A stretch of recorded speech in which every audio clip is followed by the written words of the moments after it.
Samsung is hoping for a third grand slam in its flagship line of Galaxy phones. And with the Samsung Galaxy S3, it nails it.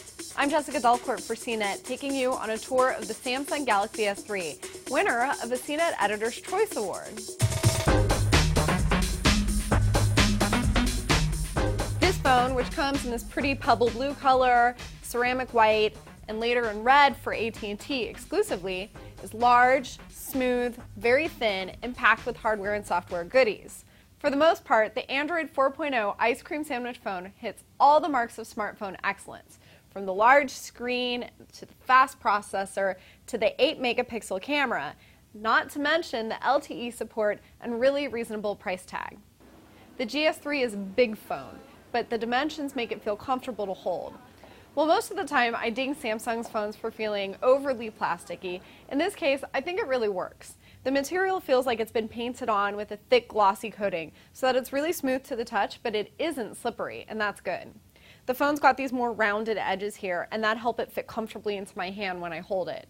The Galaxy S3 screen is a 4.8-inch Super AMOLED display with an HD resolution. It's 1280 by 720 pixels. It looks crisp and colorful and bright, and it makes an excellent platform for viewing videos, photos, and web text. However, even at maximum brightness, the screen still looks a little darker and dimmer than other phones at their maximum brightness.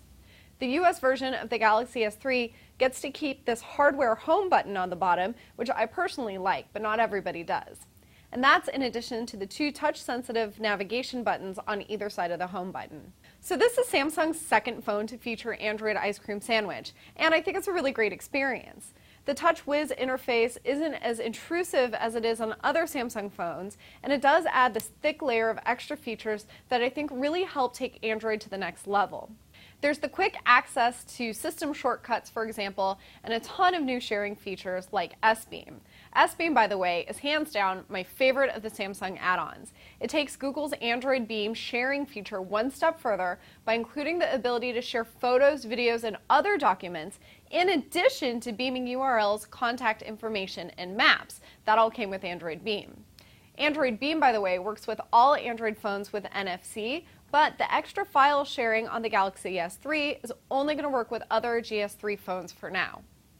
Now, if you're jealous of all your friends who have iPhone 4Ss who are talking to Siri, Samsung has a solution. They call it S-Voice, and S-Voice uses some of the same background technology as Siri to do things like find web answers, make calendar appointments, call people, and play music. It can also open apps, turn on and off basic settings like Bluetooth, and navigate you somewhere.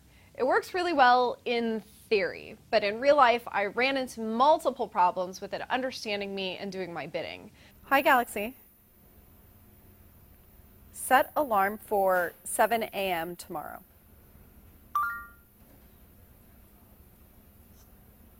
I'm not sure what you mean by 7 a.m. tomorrow. Samsung has a lot of fine-tuning to do with this one, and S-Voice is unfortunately the phone's biggest failure in my opinion. I don't know about you, but I wind up taking the majority of my photos with my smartphone camera, so you'll be glad to know that the 8-megapixel camera with 1080p HD video recording is more than up to the task. There really is zero shutter lag on this phone, and photos appear almost the instant you press the shutter button. The photos themselves looked really good when I took them on just the plain old vanilla auto settings. They were in focus, they were bright, they were colorful, both when viewed on the phone screen and off on another screen like a computer.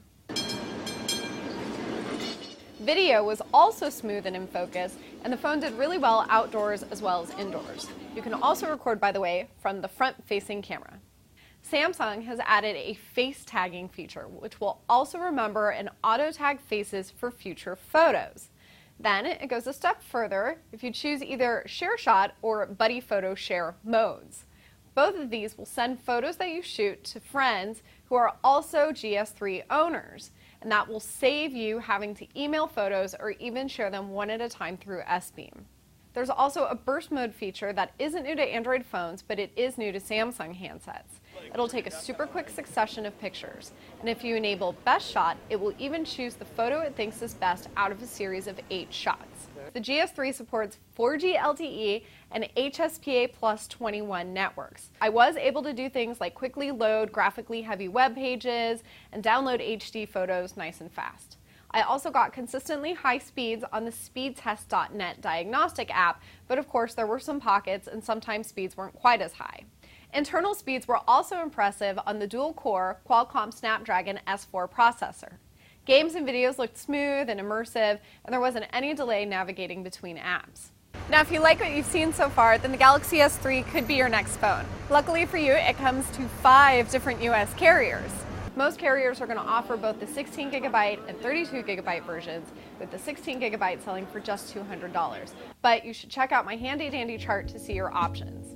Believe it or not, I've only scratched the surface of all the features hidden within the Galaxy S3, so make sure that you read my full review on CNET.com for all the details. I'm Jessica Dulcourt for CNET with the Samsung Galaxy S3.